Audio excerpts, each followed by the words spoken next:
Welcome to the Birth Journeys podcast. I'm your host, Kelly Hof, BSN RN.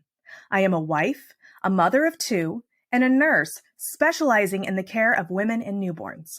In this podcast, we will share powerful journeys of birth givers with the goals of lifting the veil on the birth experience, healing through sharing, and beginning an open conversation to strengthen trust and promote transparency between birthing people and healthcare providers. This episode depicts pregnancy loss. Listeners who are sensitive to this topic may prefer to skip this episode. Hello! Today I have with me Megan Castanien.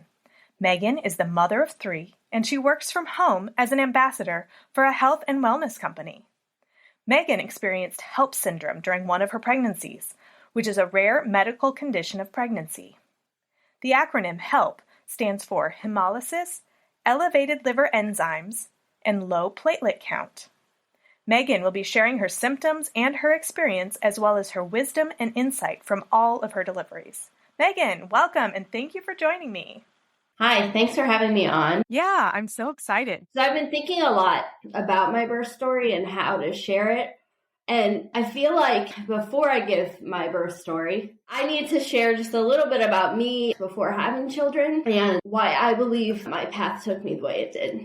So I grew up in a family of lots of cousins. My dad had 5 siblings. My mom had 4. What I felt was my calling was to have lots of children and to create this family where we would have huge gatherings, not just when they were little, but when they were bigger and they were creating their own families. That's just where I started. And some people look at me and they think, why would you put yourself through that? And I just wanted to say that was where I started. I feel called to be a mom. So when my husband and I got married, we knew we wanted to have kids. He wanted 2, I wanted like 6.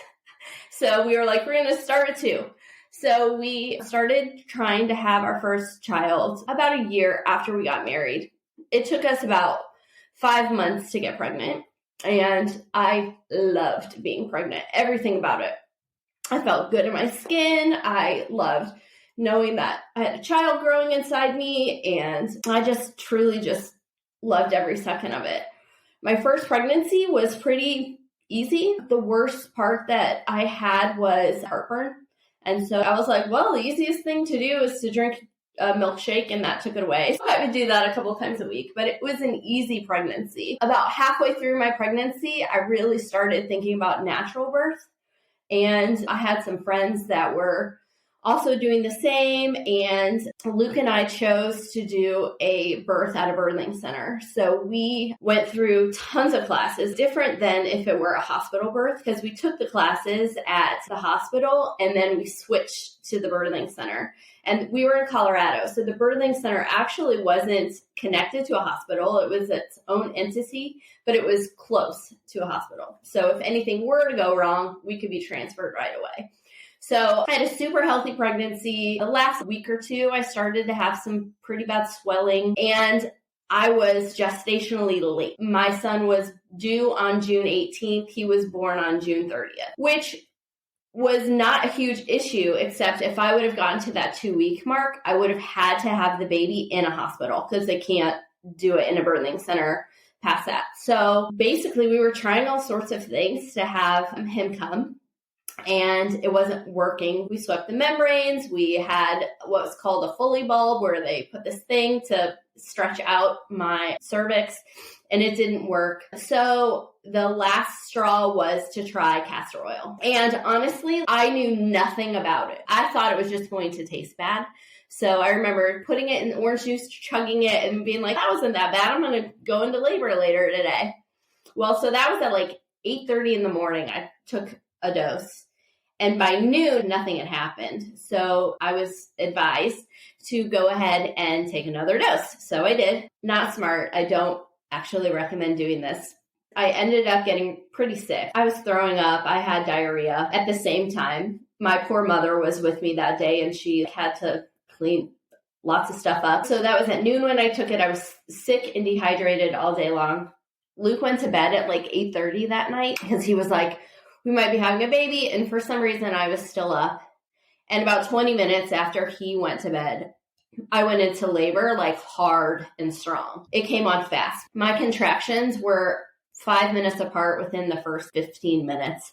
They went to 3 minutes apart. So I went to the birthing center around midnight that night.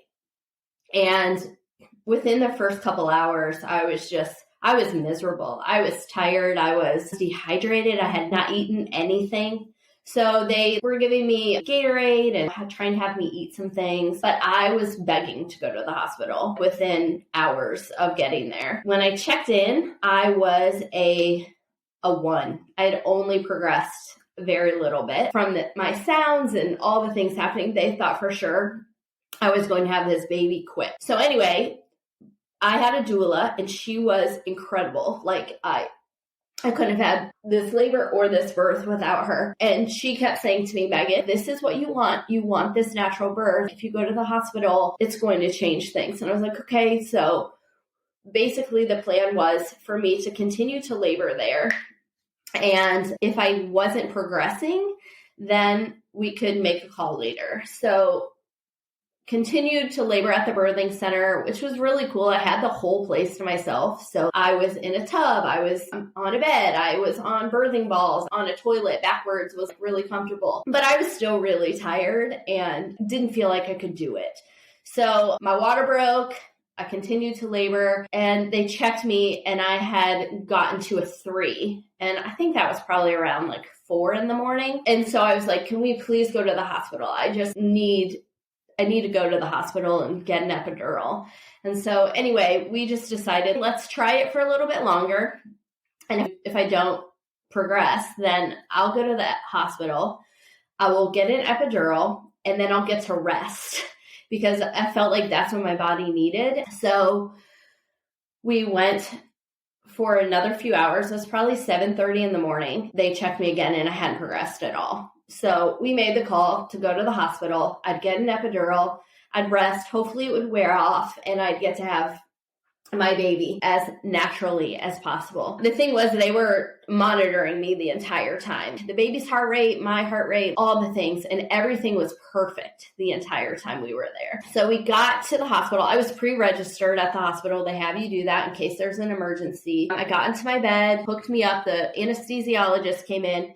The doctor came in, Dr. Hall, which I had actually met him before because he did a non-stress test on me once I was going a little bit late. He did a non-stress test and he also had to do an ultrasound. So they do that as like extra precaution, extra eyes on you. Dr. Hall was kind of like the midwives of OBGYNs. He would deliver twins vaginally. So I trusted him and I felt really good with him being the doctor that was on call that day. Anyway, when I got checked in and everything, I was actually a 6. So I moved from a 3 to a 6 in like an hour. It was incredible. They were like, oh, you're going to have this baby soon. So then they gave me the epidural, and that's when everything changed.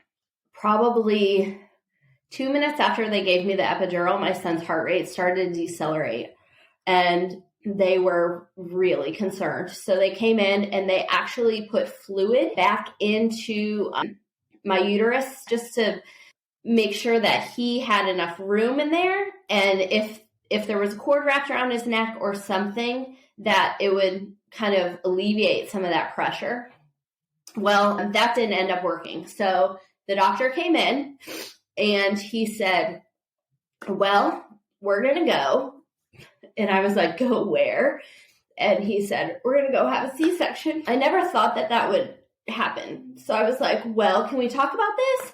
And he was like, if you want to have a live baby, we're going right now. There's no time for talking. You need to sign this paperwork and go. I remember they like threw clothes at my doula and my husband. And they were like, put these scrubs on and you guys can come into the operating room.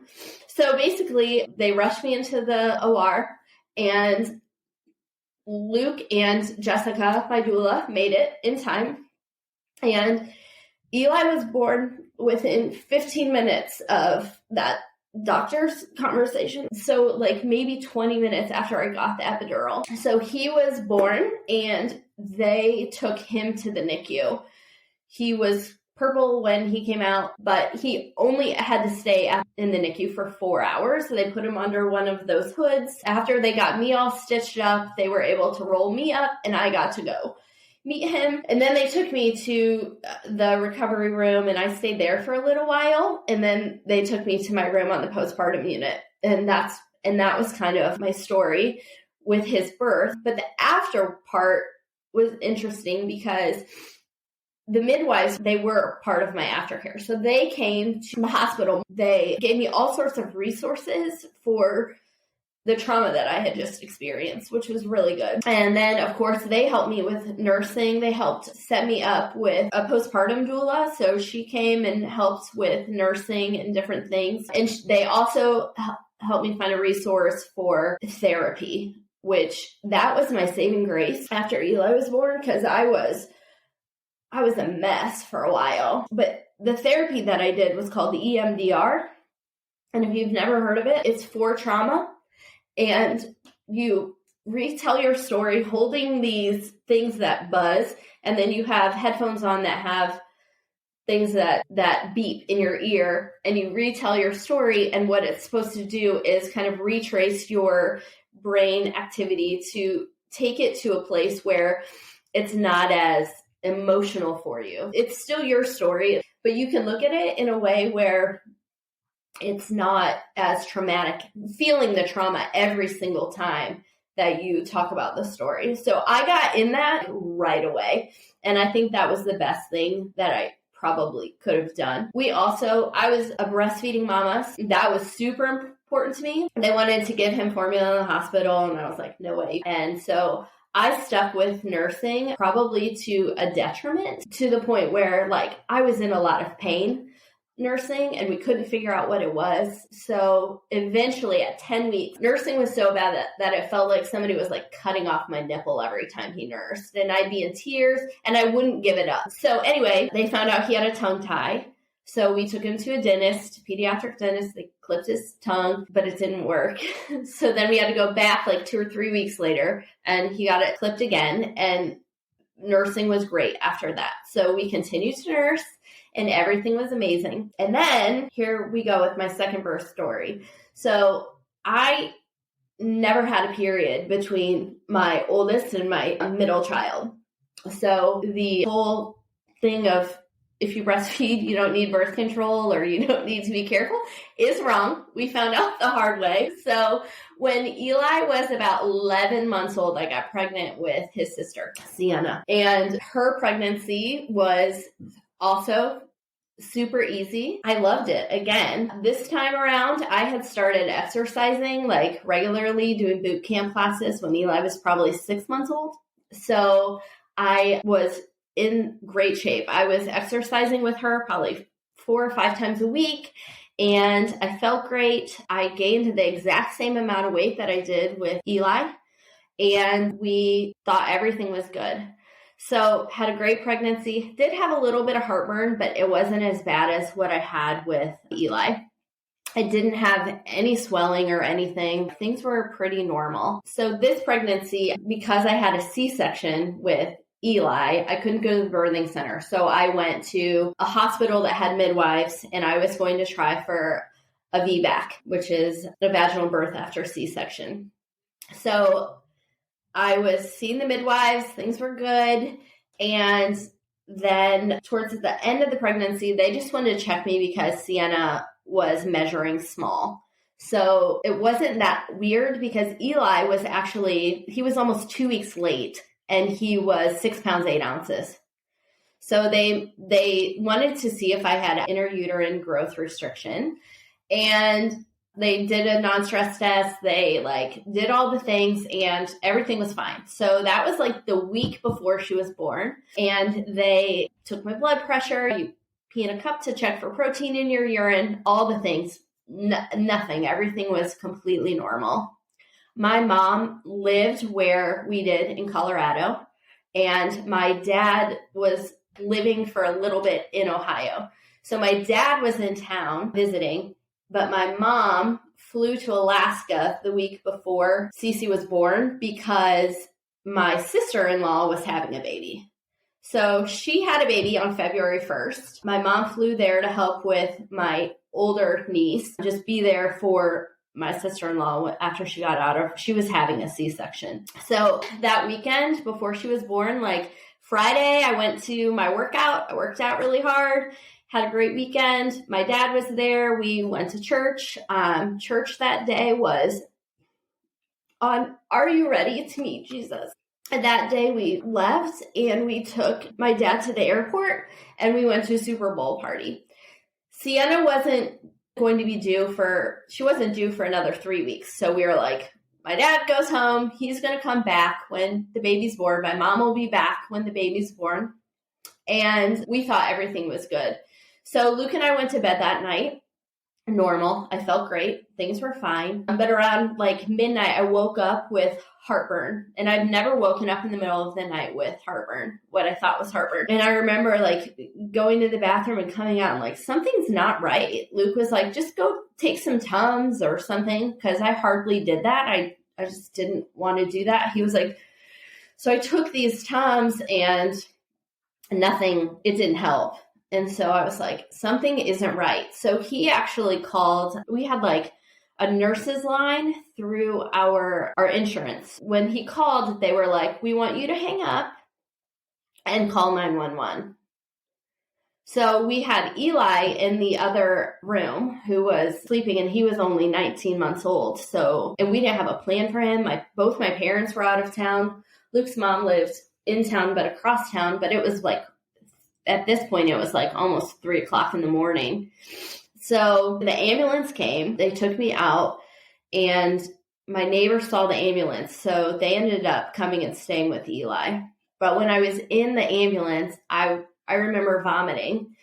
They hooked me up to IVs and I remember one of the EMTs saying like, I don't know why we're going to the hospital. This woman just has the flu. And it was like really, really, really rude. And I was like, I don't know what's wrong with me, but I feel like I'm having a heart attack. I kept saying, I feel like I'm having a heart attack. So they took me to a hospital, not the hospital that I was supposed to go to, but the one that was closest to me. And when I got there, they didn't know what to do with me. So first they took me to labor and delivery and they like checked to see if I was progressing. They checked to see if I had contractions and I didn't. I kept saying, I am not in labor. I'm having a heart attack. So then they take me down to the emergency room and they give me a CAT scan and we're trying to run all these tests to figure out what's wrong with me. They couldn't. So then they took me back up to the labor and delivery floor and it was probably around 7:30 in the morning. So like midnight, I started having the issues. 7:30 in the morning. A doctor comes in, she gives me an ultrasound. She just checks to make sure the baby's okay. They did blood work and different things. And they said, Megan, you have preeclampsia. And I was like shocked because I was so good through my entire pregnancy. And I was like, how the hell do I have preeclampsia? Like that doesn't make any sense. And so then she said, we're going to keep you here in the hospital. You're going to have magnesium. You're not going to be able to get up from your bed, but you'll probably have a C-section in the next like 24 to 48 hours. And I was like, well, first of all, I don't want to have a C-section. And second of all, I don't want to be here. I tried to get them to transfer me to the hospital that I was supposed to be at. So they wouldn't do it. And I was there. My doula came, same doula from the last one, who was like such an amazing support, even through the C-section with my first and through my entire pregnancy with my second. She came and they were just like trying to get me ready for different things. And they said to me, okay, we're going to have to give you a catheter because I was going to have to be in bed. They didn't want me getting up. And I was like, well, wait a minute. So in 2009, I actually had a brain biopsy and I said to them, I don't want a catheter. I'd rather pee in a bedpan if I need to. The catheter was the worst part of my brain surgery. Like out of anything, it was horrible. I hated it. So can we not do that? And they're like, you have to have it. So they give me this catheter and the bag fills up like pretty much right away. And my urine was the color of Guinness. And they were like, okay, change of plans. You're having this baby today. You're probably going to have this baby in the next hour. So that's when they diagnosed me with HELLP syndrome. 2 anesthesiologists came in and they said, we're going to give you this bag of platelets. It's probably going to take an hour. And then we're going to go and you're going to have this baby under general anesthesia. Our goal is to save you and save the baby. Your risks right now are death, and your risks are also a hysterectomy. I remember saying to them, whatever you do, do not give me a hysterectomy. And they were like, well, if we're going to save your life, like, that's a potential. And I remember my husband looking at me like, Megan, we're trying to save you here. You're really sick. So anyway, I signed the paperwork and the doctor came in and he stood over my bed and he said, can I pray for you? And take all the time you need. We're not in a hurry.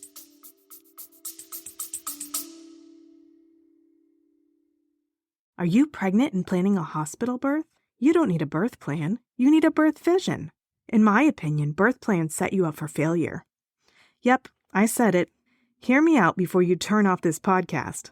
You may think that by downloading a generic birth plan, it means you're in control. The truth is, it's not that simple. No one can control exactly how their birth will go. There are way too many variables.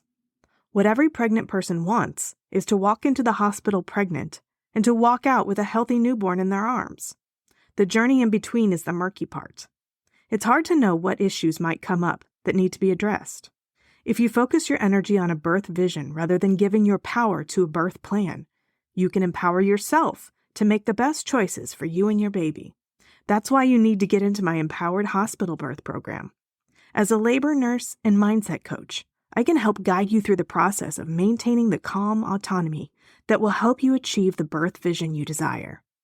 In my Empowered Hospital Birth program, I will help you identify the source of anxiety you have surrounding hospital birth, fill in knowledge gaps to make sure that you are fully informed and confident, learn key phrases so you can better communicate with your medical team, emotionally process your fears so that they don't hold power over you.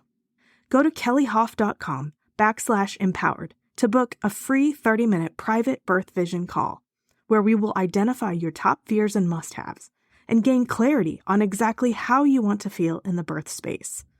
That's kellyhof.com/empowered.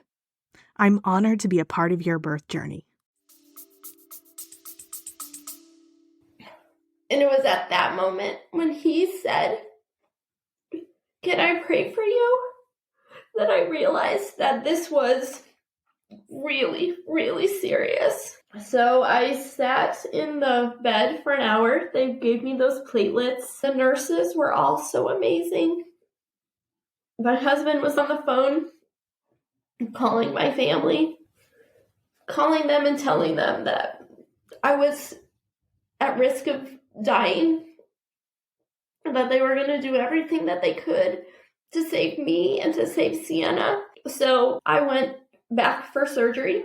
When I got back into the OR, they strapped me down with both my arms out like this, and I felt like I was on a cross. And the day before, I mentioned earlier that church was about, are you ready to meet Jesus? And I remember praying, God, I'm ready to meet you, but please let me meet my daughter. So the next thing I know, they put the mask over my face and they put me under. And after the surgery, they took me to ICU. And that's where I stayed for the next 24 hours. While I was in ICU, my mom showed up from Alaska. My brother, who just had a baby 2 days before, showed up from Alaska. And my dad flew back in from Ohio. He just left the day before. So I was in the ICU for those 24 hours, so I didn't get to meet Sienna. But thankfully, we had cell phones and they were sending me photos and videos. My doula stayed with me for probably 10 or 12 hours. While I was in the ICU, she was allowed to be in there. I was able to start pumping milk while I was in there. which was incredible. So Sienna actually had donor milk while she was there because I was still like, I don't want her to have formula. And they were very much okay with that, giving her donor milk. But I was also able to send the milk that I was pumping up to her. So that was great. After that 24 hours, in the ICU, they transferred me to labor and delivery, and I got to be with Sienna for the first time. I'll never forget the first time I met her because that 24 hours was a really long time to not be able to meet your baby and to be in a hospital room in ICU. They said that after I had the baby, there was still risk for me to have eclampsia, which could cause seizures or different things. So I couldn't watch TV. They didn't want a whole lot of things distracting me. I could only have one visitor in the room at a time. And I went to labor and delivery. My blood platelet levels were still really low. And I was there for about a week. But so she was born on Monday. It was like 11:30, I think, on Monday. And then on Wednesday, they gave me a blood transfusion. So I was able to feel better because I felt awful. She was 4 pounds, 10 ounces. I don't think I mentioned that. So she was 3 weeks early and she was 4 pounds, 10 ounces. But she was healthy, like nothing at all. Like she was good. She had to go to the NICU while I was in the ICU only because they couldn't put her on labor and delivery because they needed the nursing staff to be able to care for her. Even though Luke was with her the entire time, they couldn't have her without the nurses. So she was in the NICU, but she was fine. Like they had zero concerns about her, which was amazing. We tried nursing her and her mouth was so small that it didn't work. So I pumped while we were in the hospital after we got home for about a month. And then after about a month, I was actually able to get her to latch once she got bigger. So she was in the 3rd percentile for weight when she was born, but by a year, she was almost up to 50th percentile. So when you look at her little baby picture, she was like roly-poly, but she was like the tiniest little human that I've ever seen. So when we were bringing her home from the hospital, I was thinking, I don't even know what to do with her. She's so little. Like I thought her brother was little, but then there was her. I was like, oh my gosh. So her like postpartum for the most part was really good. I waited almost a year before I got any therapy with her. I don't know why I waited so long, but it was really, really traumatic. Basically almost losing my life during that. So I did EMDR with her again when she was about a year old. And that was really, really healing for me. It was really good. And after that, I really, really had the desire to have more children. But obviously, this was a lot of trauma for my husband and my whole family. They were really concerned. Luke was really concerned. So for a long time, he was like, we're not going to have any more kids. And I was like, this has been my calling since I was little. I can't imagine not having more children. I loved Eli and Sienna so much, but I wanted to add to our family. Adoption was always in the cards, but there was just something about having one more for me. I was like, I just want to try some more. So we actually moved from Denver to New Hampshire when Sienna was about 18 months old. And so at that point, we weren't really thinking about babies. But once we got settled, I really started thinking about that. So Sienna was born in 2013. And in 2016, I'll never forget it, we were out to dinner with Eli and Cece, just going out for pizza. And I remember Luke saying to me, like, I think I'm ready to try again. But before we try, I want to make sure that whatever happened won't happen again. So we actually saw some specialists who did blood work, analyzed everything from Sienna's pregnancy, from her birth. And they basically said, your chance of having HELLP syndrome again is very, very low. So you have a 95% chance of not having it and a 5% chance of having it again. If you were to have some of the same symptoms, you would know what to do. So you would just go and have the baby. It was kind of one of those things that was understood. There was no messing around here. So we're not talking about VBACs. We're not talking about anything. You're going to have a C-section, which at this point, I just wanted a healthy baby. So that was fine. So anyway, after we had gone through all the testing and knew that it was safe, we decided to start trying again. So we started trying, and it took us about 4 months to get pregnant. And I found out I was pregnant in October.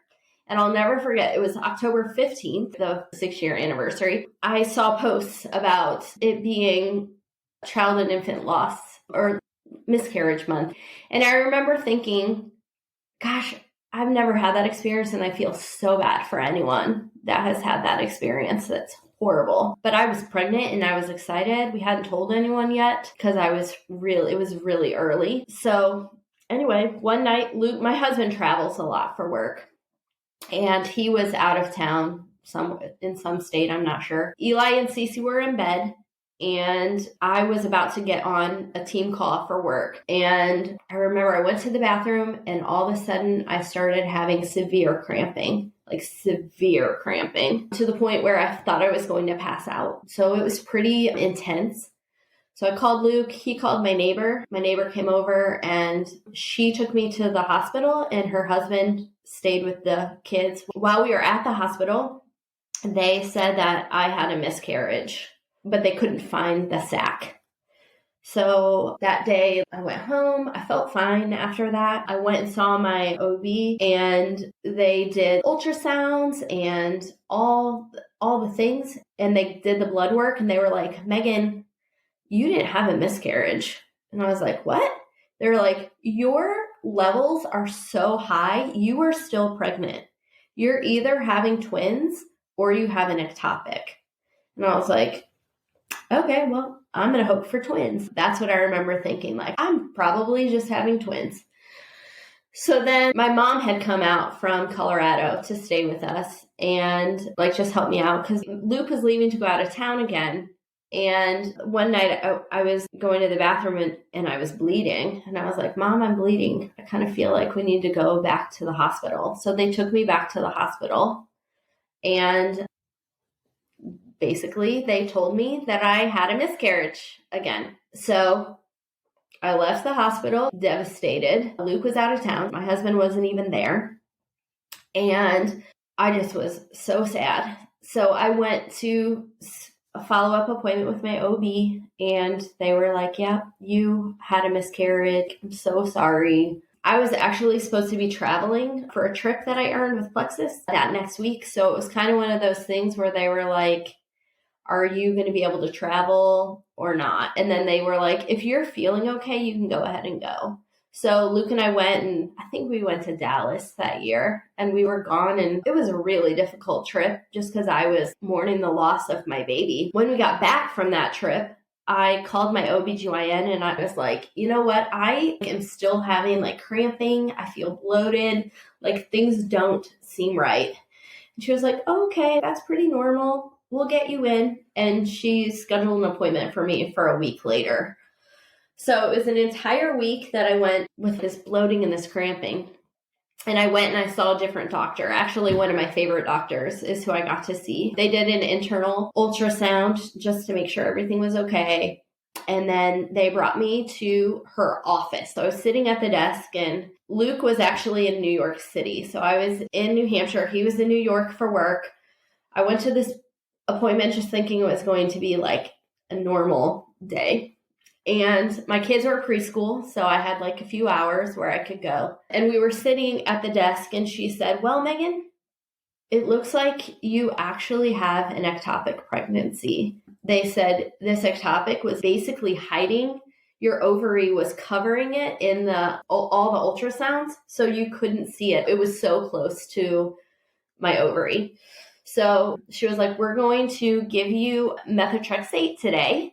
And then it will basically dissolve the pregnancy, and then you can just go on and move on. I was like, okay, well, so I'm sitting there crying, and I was like, I don't feel very good. And she was like, what do you mean? And I was like, I feel kind of lightheaded. And she was like, oh, you're probably just really upset. And I was like, yeah. And then I look at her and I go, no, I feel like I'm going to pass out. So she takes me into the room and lays me on the bed. She takes my blood pressure. She runs out of the room and she says, call 911. And she comes back into the room.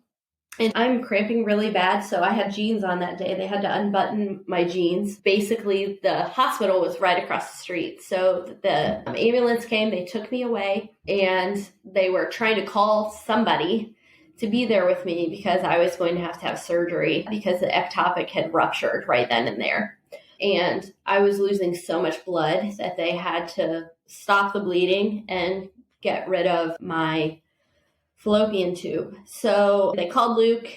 He was in New York City. It's like a 5.5 hour, 6 hour drive. He got to New Hampshire in 4 hours. He missed the surgery and everything. So I called a couple friends. One of my friends was at a funeral and I had forgotten, and other people just were busy. So I was there alone, and I had this surgery where they didn't have to give me a hysterectomy because that's what I was afraid of again. They were afraid that I might not wake up from the surgery. I had lost 3 liters of blood in like 30 minutes. I was really bleeding out quickly. They did the whole surgery laparoscopically, and they set me up to labor and delivery to recover. I'll never forget. I remember looking at the ceiling, and there were like little baby prints all over the ceiling. And I was like, why did they bring me here?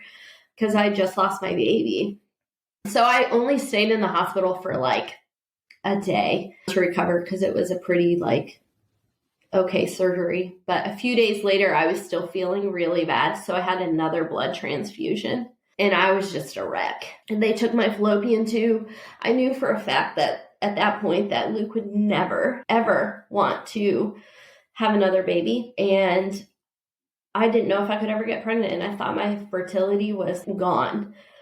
So one thing I forgot to mention is that my kids were 5 and 3, and they wanted a baby so bad. So probably like a month before I got pregnant, they started praying for a baby. So, and this was every single night. So I came back from the hospital that night and was laying with them in bed, and they prayed to have a baby. And it took everything in me to not just break down and cry, but I was devastated. And I think I laid in bed for like 2 solid weeks. I just felt like I couldn't get out of bed. I didn't know why this was happening. And it was heart-wrenching after everything we had already been through with our first 2 children. I was so grateful that I had 2 beautiful, healthy children, but the thought of not being able to have any more was devastating to me. So anyway, life went on. I got some therapy. I did not do EMDR after that one. And sometimes I think back and wonder why I didn't. And I kind of wish I would have. And there's actually times still, even though it's been 6 years, that I think that I could probably still benefit to going back for EMDR. So time went on, and it was about 2.5 years later where I still had that longing to have one more baby, and Luke agreed. So that was when we were like, okay, we're going to do this. So after having that really traumatic experience, not only was I emotionally wrecked, but my body was a mess. My hormones were really messed up, and my periods weren't the same. There was just so much that was different, as no matter how healthy I was. And I really, health is a huge part of just my life in general. It has been since 2009. So I couldn't figure out why things weren't working.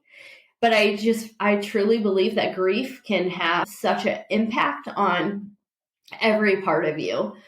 So we had tried for a while, and we weren't getting pregnant. And basically Luke was like, hey, if this doesn't happen by December, I can't do this anymore. Trying to have a baby was a lot. So I saw a naturopath, And we started doing like acupuncture, and I did like Chinese herbs and these things called undas, and I changed my diet like completely. I called it the fun-free diet. I was caffeine-free, sugar-free, gluten-free, alcohol-free, fun-free. So we got pregnant in December, and we got to have my son. This was another one where it was like, there's no messing around. I was going to have a C-section. When I got pregnant with him, what they did for me to make sure that they knew what was happening was they did like a baseline everything. So baseline blood work, baseline. I did do like a 24-hour urine test where I peed in a jug for 24 hours.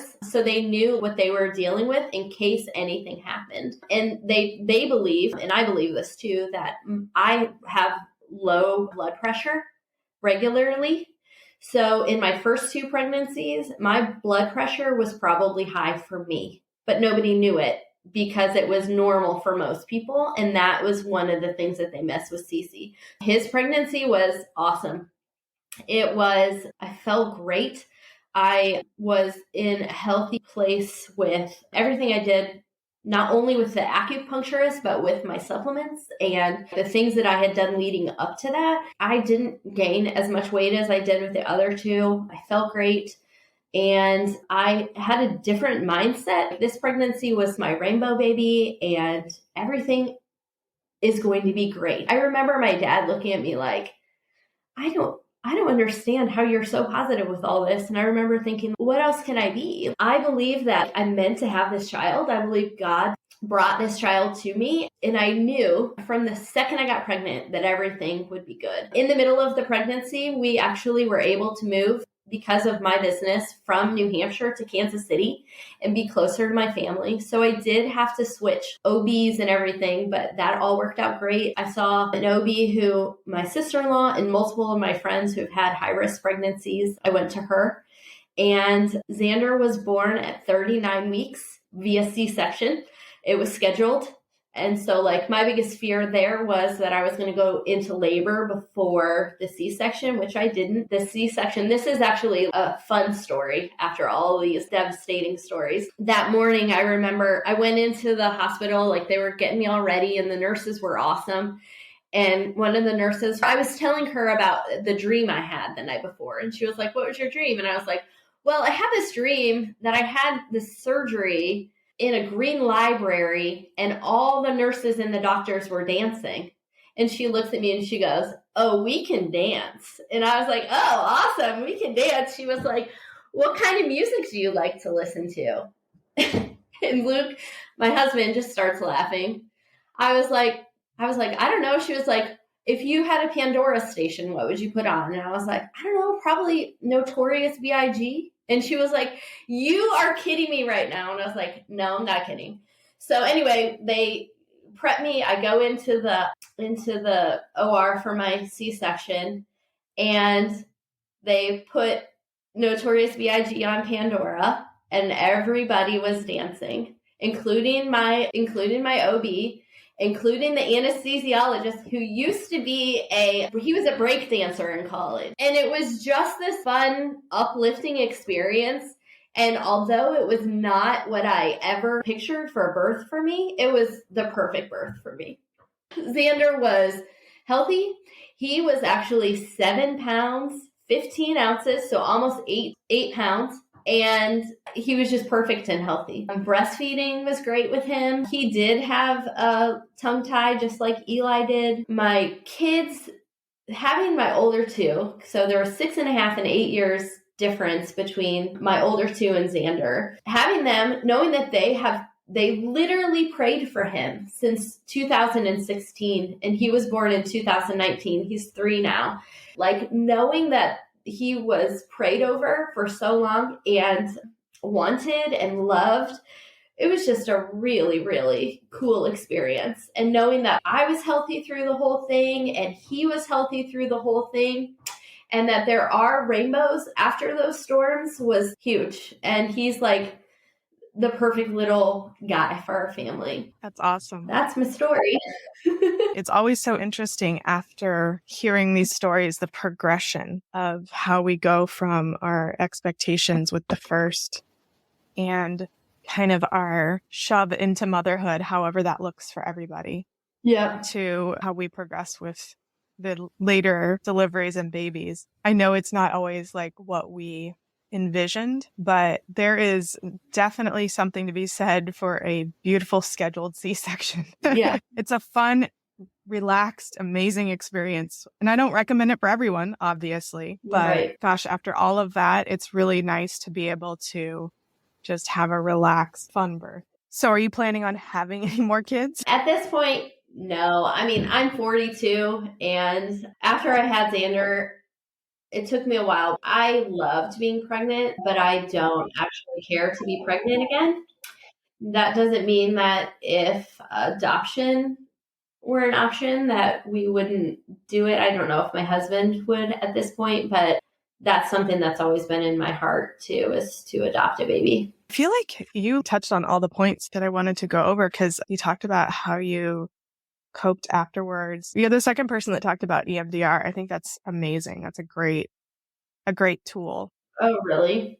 Yeah. I have a friend that is now certified in EMDR because of everything that she went through. And then she was a therapist before, but she like pivoted to perinatal counseling and got certified in EMDR just because it was so effective for her. Because a lot of what happens, it's post-traumatic stress. You don't ever really have a crystal ball when it comes to how the pregnancy outcome is going to be. And when you're trying to take care of the mama and the baby, it's not always straightforward. And if you go into a delivery when you're progressing in natural labor, there are so many ways that can go. It's like a choose your own adventure story without the choice. Yeah. There's just no true way to prepare somebody for all of the things that could happen. If you were going to the hospital for any other type of non-emergent procedure, which is often how labor and delivery starts, you would be prepared for all the different things that could happen during that specific isolated procedure. But with labor and delivery, there are so many different things and so many different interventions that could be required. The hard part is with all of this is preparing someone for all those eventualities. And what typically ends up happening is people experience postpartum depression and trauma. And so we end up having to clean everything up on the back end, which is frustrating and difficult and hard to do. One thing I would say is I still truly, even through everything that I've been through, I still truly believe that our bodies were built for this and that we are meant to have babies naturally. And I also have a whole different view of what the medical piece to it is now that I've been through what I have. Yes, it would have been a perfect world if I could have had the birth that I wanted, but I didn't. And I thank God every day for medical interventions so that I have my son, so that I'm still here, and that I have my daughter, because without those things, we would not be here.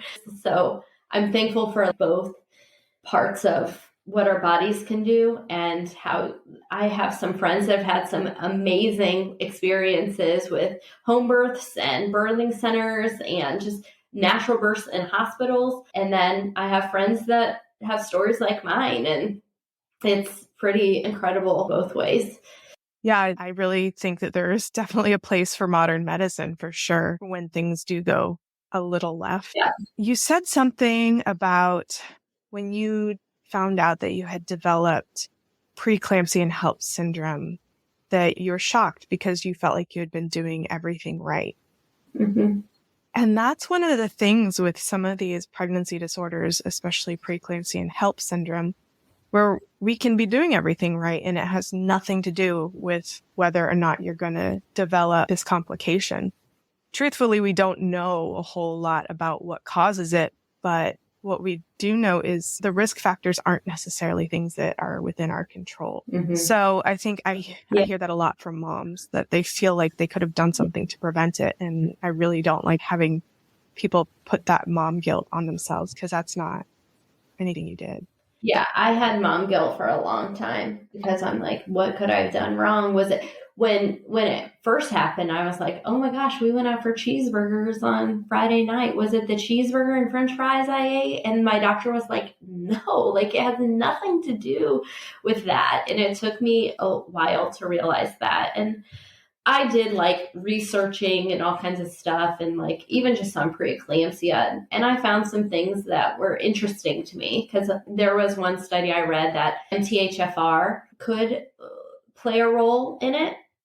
And I'm like, well, that's interesting because I found out when I was going through all of the stuff to have our third child that I have MTHFR. And so I was on prenatal vitamins with folic acid for over 3 years because I started like 6 months before I got pregnant with Eli, was taking them all the way through breastfeeding, all the way through my pregnancy with Sienna.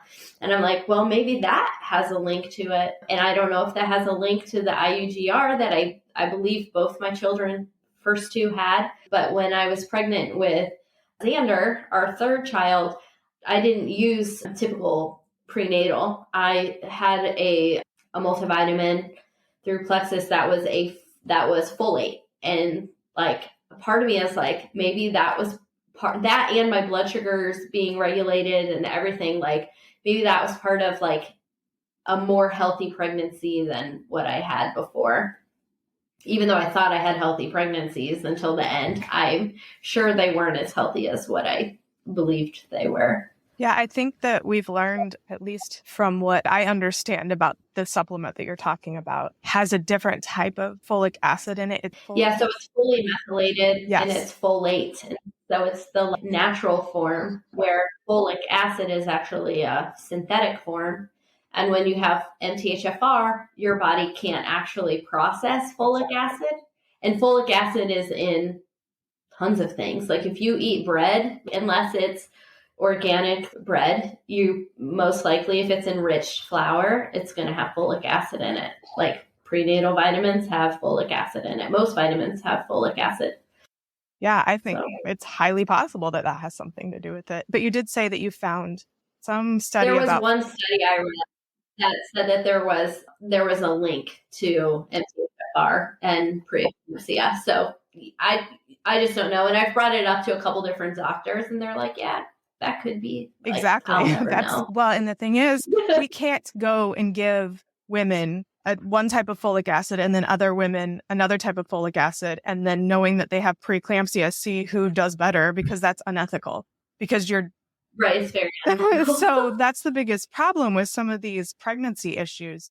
We only have observational evidence for the most part. There's not a whole lot we can do with testing. So we tend to find things out after the fact. And that's very frustrating because it just seems like everything we do with obstetrics is just so slow to learn. Mm-hmm. So these are all such harrowing stories. And I feel like women, without being mentally prepared to go through all of these things, we're definitely not unscathed when we come through this process, almost regardless of how perfect the process is. But the more things go awry, the harder it is to process. Mm-hmm. Yeah. I know there's enough going on with our hormones and just what happens to our bodies. And then when you add in all these traumatic experiences or even a traumatic experience, and I feel like so many women have traumatic experiences and they don't really even realize it. Yeah. But when you do realize it, you're like, oh, that makes sense. There's so much to be said for validation when you go through a lot of it. Even if it seems like it wasn't that big of a deal, if someone's able to validate your feelings and say, you know, none of this was easy, that's super important. I'm really glad that you had the experience that you had with EMDR and that you were very proactive in making sure that your mental health was taken care of. I think the only other thing that I would ask you is if you could go back and talk to yourself before or during any of these experiences, what would you want to say, or to any mothers that might be going through the same thing? I think the biggest thing for me is to expect that not everything is going to go according to your birth plan, to be ready for whatever is going to come in your mindset, but not to fear it also. because that has been one thing that I have been super mindful of, especially when I've been around other women who are pregnant, is not to share my story too much to scare them. But then also, I think if I would have gone into my first pregnancy with a little fluidity, like knowing that this might not go the way that I want, the trauma would be a little bit lessened, even though it was still, no matter what, it would be trauma, because it was a really difficult thing. I feel like I would have just come out of it differently. And I think maybe the bonding with my son when he was a baby would have been different. But I also believe that I have a different relationship with both Eli and Cece because of their births, and just the gratitude that I have for life, for doctors, for midwives, for my doula is so different than if I wouldn't have had those experiences. And so our relationships are different. Yeah. It's almost like we need to have like a mindset training program for mothers before they go through this process. Because like they teach you all of how to breathe, what positions to get in, like how to make labor less intense, that sort of mindset, but they don't really talk to you much. I remember learning a little bit about different complications that could happen in birthing classes, but it was like not nearly to the extent of what it probably could have been as far as the mindset piece, like if this were to happen. I think right now the culture is kind of, we're preparing mothers, and then the thoughts are that we do this birth plan in order to stay in control. But the trick is we're not in control. It took me 7 years as a labor and delivery nurse to kind of really wrap my head around the fact that we're not in control. So until we kind of flip that switch in our head, it's going to be something where we have to finally learn to let go and accept everything and just go with the flow. That's parenthood in a nutshell. Yeah. Parenthood. And I will say that, like, I think that is one thing that made my third pregnancy and birth so much different. I could have gone into that really angry that I had to have a C-section, but I was just like, I've had these experiences. This is what's best for me. But if I would have felt that way from day one with the first birth, maybe my mindset would have been a little different. Yeah. And the medical interventions are there to make sure that we just give the best situation to everybody. I mean, it doesn't mean that your body couldn't have done it. It just means we've assessed the risks and we have all sat down and decided, it's not worth it. Yeah. I just thought of one more piece of advice. Go for it. I didn't really speak to this, but on my first birth, there was someone at my birth who I was uncomfortable with. She was a nurse midwife, so she was kind of in training, and I had her in an appointment a couple weeks prior, and I was uncomfortable with her there, and I was uncomfortable with her being at my birth. Like, I just didn't want her there, but I didn't speak up. So like in my gut, I knew this woman, I wasn't comfortable with her. And part of me feels like if I would have spoke up before I even went into labor and said like, hey, I'm not real comfortable with her. I feel like sometimes our bodies clinch up and can't do what they're supposed to do if they're protecting us from something else. And sometimes I feel like, oh, maybe that would have been something for me to feel empowered enough to say, hey, like, I love this midwife, but this nurse, I'd rather have someone else there because she makes me uncomfortable. So I guess my advice is to, if you feel a certain way, to advocate for yourself and really just follow your gut instincts. If something feels off, it probably is. Yeah, and I'm sure you just felt like you didn't want to say anything because you didn't want to hurt anybody's feelings. Exactly. But there's ways to say that without making it about them. Somebody that has those same thoughts or feelings that is wondering how to go about communicating that can just say, this isn't about this person. This is about my feelings. And I own that. And I'm sure this is a wonderful person to work with. But for some reason, it's just not comfortable for me.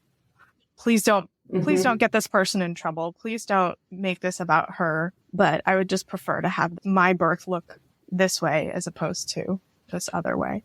Mm-hmm. Yeah. Yeah. But as women, we don't always feel comfortable saying those things, trying to make everyone Especially happy. when you're so new at the whole motherhood birth thing. It's hard. It's something. Yeah. All right. Well, thank you so much, Megan. Yeah, thank you for having me on. I'm really happy to share my story. Do you have questions that you wish a labor nurse could answer? As your due date approaches, do you wish you could pick someone's brain about all the things that might happen during your labor? When you meet with your OB or midwife, do you forget your questions in the moment? Do you feel like you need someone to take more time to walk you through what might happen in the hospital and how to truly mentally prepare? You're in luck because I'm offering this as a free service in 2023. To get details on how to schedule a free session with me, email me at birthjourneysrn@gmail.com. Thank you so much for tuning into my podcast. If you enjoyed what you heard, make sure you hit that subscribe button so you don't miss out on future episodes. Don't forget to share the podcast with a friend who can benefit from the valuable insights that we share here. And if you could take a moment to leave a 5-star rating and review, it would mean the world to me. If you're ready to work one-on-one with me to embark on a transformational journey towards a confident and empowered hospital birth experience, go to kellyhof.com/empowered and enroll in my Empowered Hospital Birth Coaching Program. Together, we'll create a roadmap to a birth experience that you'll cherish forever. That's KELLYHOF.com/empowered. Let's make your birth experience extraordinary.